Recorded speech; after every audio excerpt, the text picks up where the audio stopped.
Nuestro país necesita una salud pública de mejor calidad. Esa es la premisa de la conversación que vamos a sostener con una persona que conoce, como pocos en el Perú, la salud pública. Ha ejercido como ministro de Salud en 2 oportunidades diferentes, la primera bajo Alan García y la segunda más recientemente. Como ha habido tantos presidentes, no estoy seguro bajo cuál, pero sé que ha sido hace pocos años. Y ya era COVID. Lo recuerdo. Sagasti. Sagasti, lo recuerdo, disculpe que haya tenido esa duda. Lo recuerdo muy bien. También cuando usted contrajo el COVID por ayudar en Iquitos y se quedó ahí en Iquitos como pocas autoridades de su nivel y se contagió de una manera grave. Así que nunca dejaré de mencionarlo. Ahora, los médicos del Perú, una vez que se han graduado y terminado sus carreras y aprobado sus exámenes, tienen que hacer un servicio en zonas rurales o urbanas marginales, lo que se llama el SERUM, Servicio Rural y Urbano Marginal. A uno le ponen ese al final, SERUMS. Muy bien, hasta el momento hay un número de plazas por año para los médicos, para los odontólogos, para los nutricionistas, para los químicos, para las enfermeras, que son el grupo más numeroso de este sector profesional. Ese examen, esa jerarquía para atribuir las plazas en los lugares más adecuados, en las mejores condiciones, de manera remunerada, y se hacía bajo responsabilidad de la academia, es decir, de las universidades. El Ministerio de Salud ha decidido organizar él y hacer bajo su autoridad un examen que tendrá lugar por primera vez este domingo 1 de septiembre, en el cual, si he leído bien las cifras, van a participar más de 10.000 personas. Preciso que no es porque se han inscrito 10.000 personas que están de acuerdo con este sistema. Alguien en el ministerio se ha equivocado en esa lectura de los hechos. Se ha inscrito porque saben que sin el SERUM uno no puede trabajar para el Estado, que es el primer empleador de médicos, y tampoco hacer una especialización después de haber terminado la carrera en general. Doctor Óscar Ugarte, muy buenas noches, gracias por estar con nosotros. Buenas noches, muchas gracias por la invitación, Fernando. ¿Por qué nos hallamos en esta polémica, en este clima de crispación, en un tema como la salud pública, que debía ser un tema de unidad nacional? Sin duda. Y la crispación se expresa en el hecho de que algunas de las más importantes y prestigiosas facultades de medicina han rechazado colaborar con el Estado. Estoy hablando sobre todo de la Cayetano Heredia y de la San Marcos, pero también de otras universidades. Y también se ha opuesto, entre otras instituciones, el Colegio Médico del Perú, cuyo decano pretende querellar, o lo ha hecho ya, no lo sé bien, al ministro por difamaciones hechas. Es cierto que el ministro ha tenido tendencia, curiosamente, a pensar que todo lo que no está de acuerdo con él lo hace por intereses económicos. Aparentemente solamente él y las personas de su entorno no tienen motivaciones económicas, cosa que algunos naturalmente ponen en duda. ¿De dónde viene este problema? ¿A qué necesidad responde este cambio precipitado que ha sido decidido e impuesto por el Ministerio de Salud? Como bien has señalado, Fernando, este proceso para asignar las plazas del SERUM, que en el caso de los médicos es más o menos 3.500 plazas, pero en total, sumando las 12 carreras de salud, has mencionado enfermeras, odontólogos, psicólogos, etcétera, son 12, son más o menos 10.000 plazas que se asignan cada año. Remuneradas. Remuneradas. Uno parte un año a hacer este servicio y se le paga. Se le paga. Y se le paga como cualquier médico que entra al primer nivel de atención, pero además con un bono. ¿Por qué? Porque el trabajo en las zonas más lejanas tiene una bonificación además de la remuneración. Si es en frontera, además. Si es zona de emergencia en el BRAE, una bonificación adicional. Entonces, los profesionales que ingresan al SERUM prefieren esas plazas que no solo son mejor remuneradas, sino que además le va a dar puntaje para luego concursar a una residencia, es decir, a la especialización de cualquiera de las especialidades médicas que se hacen con posterioridad al SERUM. Y además les permite entrar a trabajar al Estado si así lo quisiera. Entonces, tanto el hacer el SERUM es requisito para trabajar en el Estado como con estos puntajes adicionales para postular a una residencia. Eso es lo que motiva. Eso es lo que es obligatorio, al mismo tiempo que motiva, ¿no? Porque claro, el que no hace SERUM no puede trabajar en el Estado y no puede tener una especialidad médica. por una razón que todo el mundo ha entendido desde el principio y todos los gobiernos, todos los ministros hemos contribuido a que funcione así, que es una forma muy importante de fortalecer el primer nivel de atención.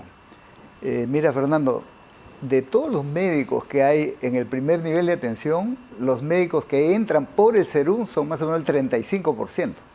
Entonces, si tú quitas esa plaza del SERUM, debilitas tremendamente el Y todos primer son nivel. jóvenes, tienen un promedio de edad de 26, 27 años. Sin duda. Acaban de terminar sus estudios, van a naturalmente poner energía, presumimos.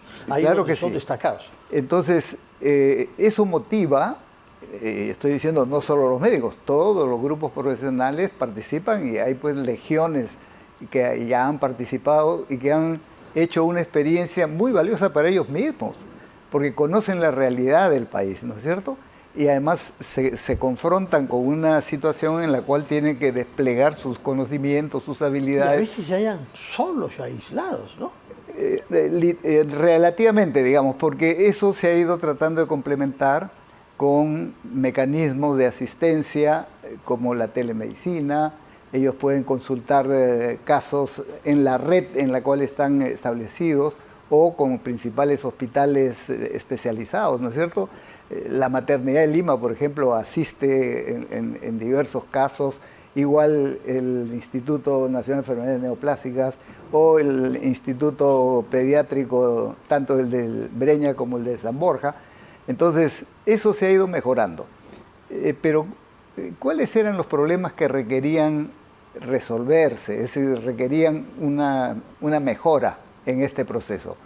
Uno, que la formación de los profesionales, y hablemos en el caso de la medicina, en las universidades, incluso las universidades de excelencia, digamos, las más competitivas, tenían y siguen teniendo hasta ahora un déficit en algunos campos, que no es problema de las universidades, sino que se necesitaba articular. ¿Cuál es? Por ejemplo, muy poca experiencia en lo que se llama gestionar los servicios. Porque uno puede ser formado como un buen médico, y eso es lo que califican por lo general las universidades, pero cuando uno va al centro de salud como médico, lo primero que sucede es que lo pone jefe del centro de salud. Entonces, ya no solo actúa como médico, tiene que administrar, Claro. tiene que saber dirigir los recursos, tiene que saber... Pero se han formado también para eso. Ustedes siguen en la carrera, hay también cursos sobre gestión hospitalaria. No necesariamente, pero ahí está la debilidad en la formación. Y esto lo reconocen también las universidades. Hay una brecha, digamos, entre la formación, incluso la mejor formación, y lo que ese profesional va a tener que enfrentar apenas empiece el SERUM. Por supuesto. Parte de dicho gestión, pero gestión implica no solo gestionar establecimiento. El profesional que llega ahí pasa a ser una de las autoridades del pueblo, así como el alcalde, como el profesor y el jefe de la policía, todos son personalidades. ¿A dónde comienza el problema? Porque hacía tiempo que no veíamos tantas manifestaciones de gremios en las últimas horas. Sí. Hemos recibido el Colegio Médico de Callao, hemos recibido el Consejo Directivo del Cuerpo Médico del Instituto Nacional de Salud del Niño, el Cuerpo Médico del Hospital Loaiza. Sí. Hay una movilización general. Sin duda. ¿Cuál es el reproche principal? A ver. Y luego usted mismo renunció. Usted tenía un cargo eminente en el aparato de MINSA, Como y ha decidido renunciar irrevocable. Director general de la Escuela de Salud Pública. Habían dos problemas a resolver y que eran perfectamente solucionables. Uno, el que las facultades amplíen, de medicina todas, amplíen en la formación estos aspectos que he señalado de gestión y de acceso a la telemedicina, es decir, a estos aspectos modernos para estar mejor informado, mejor conectado, etc. Ese es uno. Pero dos, del lado del ministerio, el ministerio no tiene que ver con la formación de los profesionales, es un problema de la academia, ¿no es cierto?, de las universidades, pero sí le interesa que los profesionales, no solo los médicos, tengan capacidades para ejercer estos otros temas que tradicionalmente no venían siendo formados. ¿Por qué? Porque el ministerio es el principal contratante y por lo tanto tenía derecho a hacerlo, ¿no es cierto? Cuando esto se planteó como tema, hace algunos meses, le pidieron a la escuela una propuesta. Entonces, nosotros muy conscientes de que hay estas debilidades en el proceso, que lo reconocen también las universidades, los colegios profesionales y todo, dijimos, hay que convocar a las universidades para que conjuntamente con el ministerio, con los colegios profesionales, se realice un proceso que permita ir resolviendo estos problemas, pero a la vez garantizando la meritocracia, ¿no es cierto? Pero eso requería un determinado tiempo, es decir, no es tan fácil, todos se sientan y en una semana se arreglan las cosas. Entonces, cuando esto nos fue planteado, que ha sido más o menos en julio, para plantear el examen de el 1 de septiembre, que es el segundo examen en el año, ¿no? Porque en mayo ya se dio el primero. Pero dijimos, ¿se dio bajo qué modalidad el primero? La anterior. La antigua. O sea, esta es la primera vez. Este domingo 1 de septiembre es la primera vez. Claro, entonces lo que nosotros dijimos es, no va a dar tiempo para hacerlo el 1 de septiembre. Entonces, hagámoslo con tiempo para el próximo año. Para el primer examen del próximo año, que es en mayo. Las universidades, los colegios estaban de acuerdo. Y por lo tanto dijimos, este examen habrá que hacer todavía con la modalidad anterior, se pueden mejorar algunas cosas, pero la solución principal está para después. Nosotros planteamos eso desde la escuela, pero la decisión de las altas autoridades del ministerio fue no. No, se hace a mi manera. Desde esta oportunidad. ¿Cuál era el apuro? ¿Qué se argumentó para decir ya, pese a esas observaciones, lo hacemos ya? Bueno, simplemente que ya se venía la fecha, que ya se venía el examen, pero todo eso era manejable.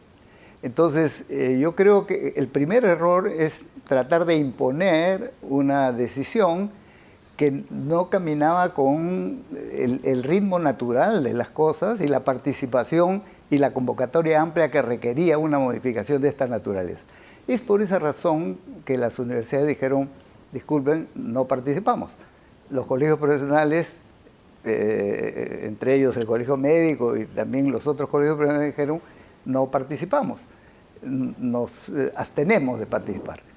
Bueno, eso que obedecía a un error de precipitación por parte del ministerio, fue además respondido, es decir, diciendo, no participan porque tienen un negocio del anterior, etcétera, las etcétera. Academias de preparación. Bueno, ya eso fue el colmo, ¿no es cierto? Sí. Porque eso llevó a esta situación de tirantez donde no solo las personas, sino las instituciones han sido agredidas. Sí.